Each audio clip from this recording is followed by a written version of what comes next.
Good evening and welcome to the Nightly News, brought to you by St. Rose Television at the College of St. Rose. Today is November 27th, 2018. I'm Samuel Lund. And I'm TJ Gibson. You may be wondering why Leanne and David aren't here, and that's because TJ and I are graduating this semester, and our anchors wanted to give us the opportunity to be in front of the camera one last time. Anyway, let's get into tonight's news.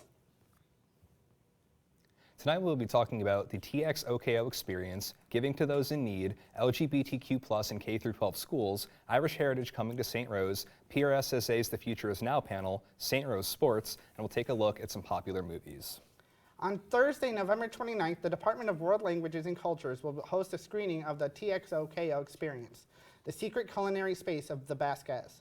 It will be held in the TUI Forum at 7:30 p.m. and a Q&A session with the scriptwriter Marcela Garces, Associate Professor of Spanish at Siena College, will be held following the screening.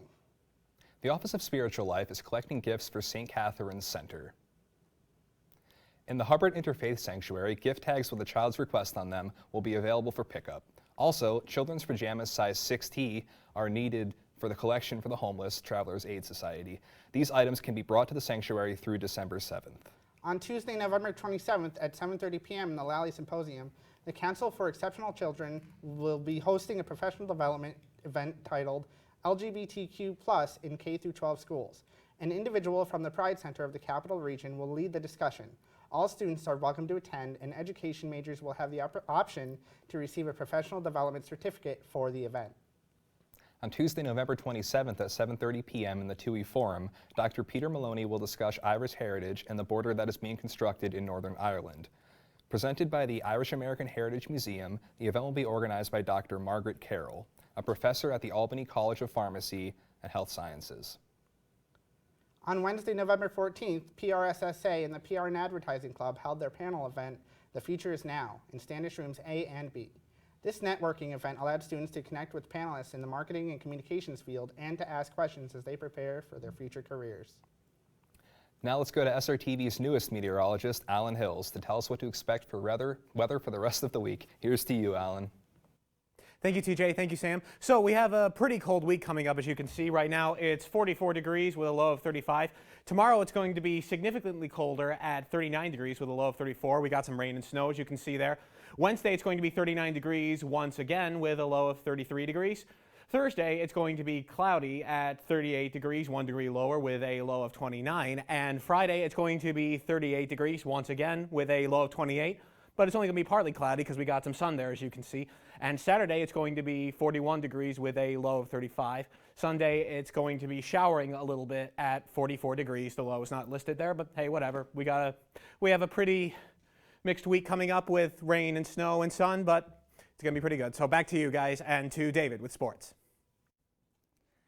Thank you very much, Alan. Let's get into the Gridiron Rundown and get into the week in sports. The women's basketball team had 3 games before the Thanksgiving break. The first game at home was on the 14th against the Southern Connecticut State Owls, which they lost 59-53. The Owls scored 7 unanswered points in the final minute to seal the victory. Their next game took place on the 17th against the American International Yellow Jackets, but the Golden Knights were defeated 82-53. The team looked to prevent their losing streak from extending to 3 last Tuesday against the Pace Setters, but they lost in a close one, 60-57. St. Rose came very close at the end, as they were only down by 1 point with 11 seconds left in the contest, but could not pull off the victory. The Golden Knights are now 2-3 in the early going, and they will look to snap their losing streak when they return home on Wednesday to take on their rivals, the Lemoyne Dolphins, at 5:30. Moving on to the men's basketball team, they also had a 3-game stretch before the holiday against the same opponents as the women's team.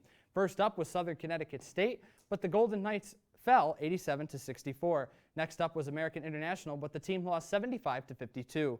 Tuesday before Thanksgiving, the team took on Pace, and they fell in a close one.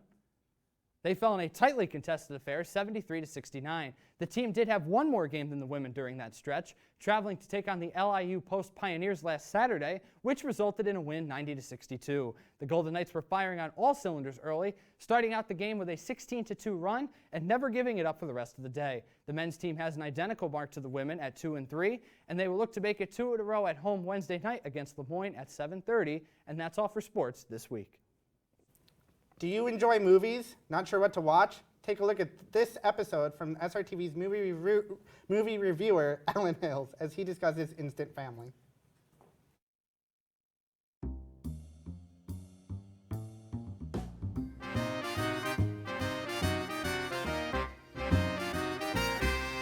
Hi, I'm Alan Hills, and welcome to the College of St. Rose's movie review show, A Night at the Movies, brought to you by the Campus Production Club, St. Rose Television. Let's cut to the chase. The new family comedy Instant Family, starring Mark Wahlberg and Rose Byrne, has become a huge hit among critics and moviegoers, while garnering a whopping 81% on Rotten Tomatoes. For once, a charming and inspirational family comedy is not being butchered, and for that reason, I couldn't be happier. Even if this movie were conversely considered a flop, it wouldn't impact my personal opinion at all. Instant Family is a significant triumph for its genre, and its fact-based story shines a great amount of light even after the film's over. The direction of this film is handled way better than most family comedies, but it's still not the defining highlight of this film. This happens to be Mark Wahlberg's third collaboration with director Sean Anders, who we worked with on both Daddy's Home movies, which are incredibly funny and some of my personal favorites. In fact, this movie is based on Anders' real-life story in which he and his wife decided to become foster parents and eventually adopt kids.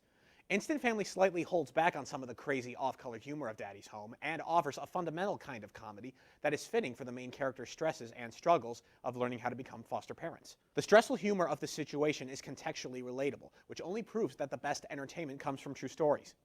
These comedic moments are truly funny, and they only set up for better things to come. The first half of the film mostly consists of comedy, where the last half becomes more suitably serious. This film does recognize its sensitive subject matter, which ultimately makes it a worthwhile and overall beautiful watch in the end.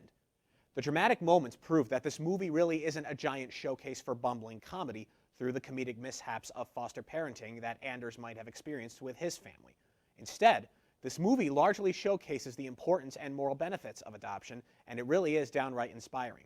So please take advantage and don't miss out on Instant Family. It's an incredible movie with both motivating and morally inspirational messages. And that's all the time we have. I'm Alan Hills, and this has been A Night at the Movies. Thank you for watching, and see you next week.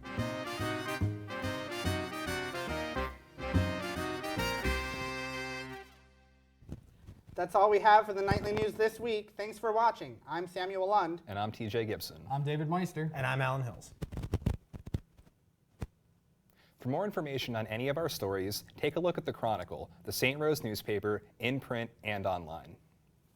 Although this is not the finale, I just wanted to personally thank all of you here in the studio and those watching at home for all of the support you have given me in my time here at St. Rose.